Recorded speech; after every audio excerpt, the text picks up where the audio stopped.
Honestly, ang hirap sa isang relationship yung ikaw lagi yung nag-a-adjust.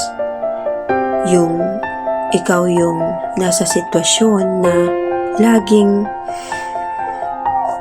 umiintindi. Laging dapat sensitive enough para maramdaman yung nararamdaman ng partner mo.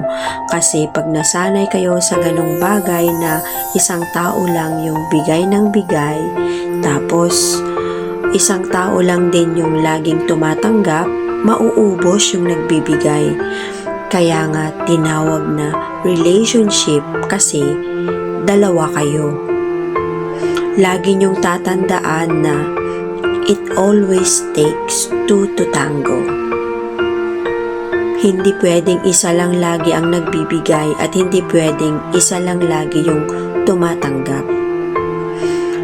And learn the art of the give and take relationship kasi imbes na meron kang isang tao na mahal ka at pinagbibigyan ka sa lahat ng gusto mo, ikaw mismo yung gumagawa ng paraan para mapagod at maubos siya. Kaya ang end up, kapag nagsawa siya, kapag umayaw na siya, siya pa yung masama. Siya agad yung red flag. Siya agad yung biglang sasabihin na kasi hindi niya ako natagalan. Kaya find someone that you can actually understanding.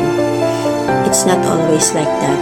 Tao lang din tayo, may nararamdaman, nasasaktan, kaya pahalagahan nyo yung mga tao nandyan para sa inyo at hindi kayo iniiwan.